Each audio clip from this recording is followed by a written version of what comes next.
Биздин айылда Кур'ан окугандар өтө көп.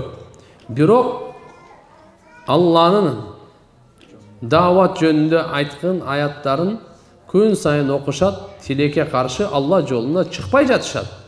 Устаз, ажы, кээ бирлер Кур'ан окуйт, бирок Кур'ан каргыш айтат деген хадистин маанисинде ушуга туш келбейби? Түшүндүрүп кетиңизчи. Жок, буга туш келбейт. Куда кааласа иншалла бул дагы акырын менен.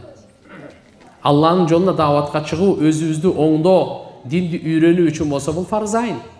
Башка бирөөлөрдү оңдоо, башка бирөөлөрдү динди жеткирүү болсо бул фарз кифая. Ошон үчүн бул жерде дагы адилеттүү, орточо болуш керек. Куда кааласа Кур'ан окуп атышабы, алхамдулилля, бул дагы чоң нерсе. Иншалла, албетте Алланын жолуна чыкса, соопторду көп алат. Алланын жолуна чыкпаса, сооп да аз алат. Ошон үчүн Куда каалса сиз жакшы дуа кыла бериңиз. Кур'ан баягы каргыш айтканы, ал амал Кур'ан окуйт дагы эле жалган сүйлөйт. Арам иштерди токтотпойт. Намаз окубайт мисалы. Ошондойлорго Кур'ан каргыш айтат. Чачыбыз жука, жолук салынганда бир аз чачыбыз жолук ороп же башка нерсе ороп алсак болобу? Жолук салынганда бир аз чачыбызды ороп алсак болобу дейт. Жукан нерсе чачыбызга ороп алсак болобу дейт. Жолук салынганда. Башкабы? Бирөөнүн чачын, жасалма чачын койсо болбойт. Макулбу? Атак жука нерсе 1 эмес 2-3 жолу ороп алгыла, эчтеке болбойт. Эчтеке эмес ал. Эч нерсе болбойт ал. Бирок чачты кырпагыңыздар.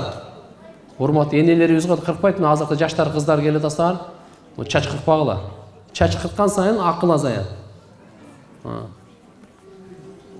Ана кээ бир кыздар бар, эркекке окшойн дегендер бар. Аларга Алланын элчиси, периштелердин бардыгын Алатай тилинет. Ошон үчүн аял заты чачы менен Алла Таалам кооздогон. Кыз келиндер сулуулук салонунда иштесе болобу?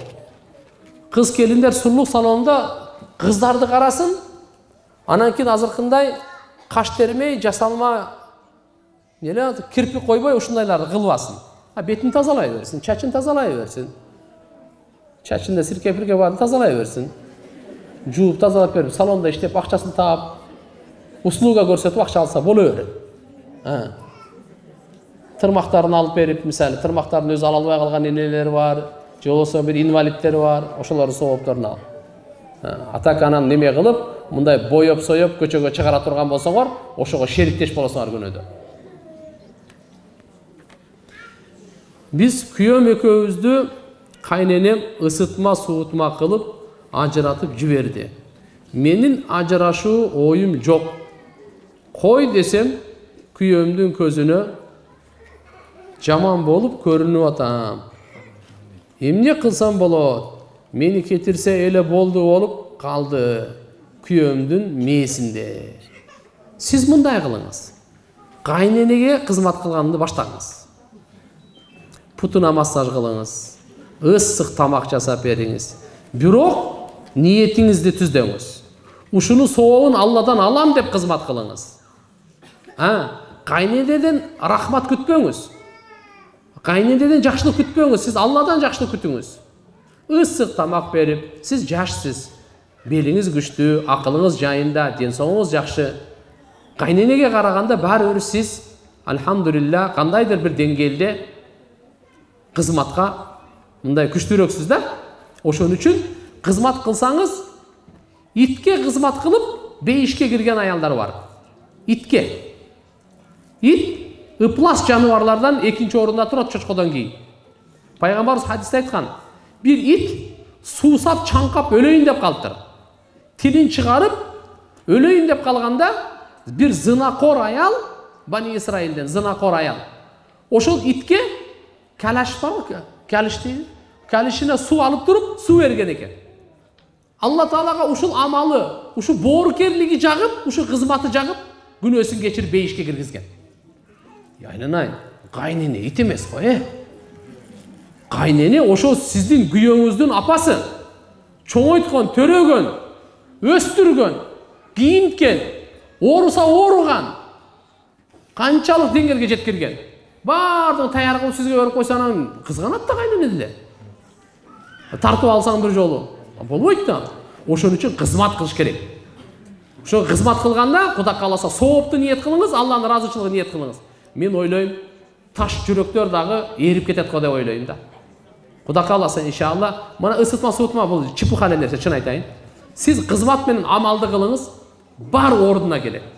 Биз өзүбүздү эле оңдойлу. Ана мындай дебейли. Бул мага эмне жакшылык кылды деп. Сиз айтыңыз, мен буга эмне жакшылык кылдым? Жакшылык кайтпаса, кыжалат болбоңуз. Өкүнбөңүз. Жакшылык Алладан кайтат. Алла ушундай кылып кайтарып берет, эселетип кайтарып берет. Эч качан кем болбойсуз, бактысыз болбойсуз. Качан сиз кайненеңизге чын жүрөктөн кызмат кылсаңыз, ысык тамагын, чайын, кийимин, бул деле утурумдук эле. Бүгүн бар, эртеге жок. Кээде карып, анча-мынча адам каарылыкка алдырып, бир сөзүн кайталай берет, уруша берет келиндерди, башка неме кыла берет. Буга көңүл албай эле коюш керек. Каарылык. Ошо деңгээлге Алла Таалам сизди да жеткирсин. Канча келиндери бар, кайнененин өмүрүнө жетпейт да. Бул дагы чоң нерсе. Ошон үчүн иншалла Кудай кааласа, баары жакшы болот. Сиз иншалла имандуу жашоону тандаңыз, тооба кылыңыз дагы бисмилла дегенде кызматтан баштаңыз. Анан кийин эгерде кайненеңиздин кандай бир сөзү сизге оор тийсечи, сиз ону дароо кайшайтпаңыз. Кызматты кылып, ысык чайды берип, жакшы тамак берип, төшөгүн салып, башына массаж кылып берип, зайтундан эме кылып бериңиз, бутун массаж кылып бериңиз. Көңүлү ачылып, раса жыргап калганда анан айтыңыз: апа, мени мына сөзүңүз катуу тийип калат экен, кичине жумшак кылып айтып коесузбу депчи. Болду. Иштин баары эле бүтөт.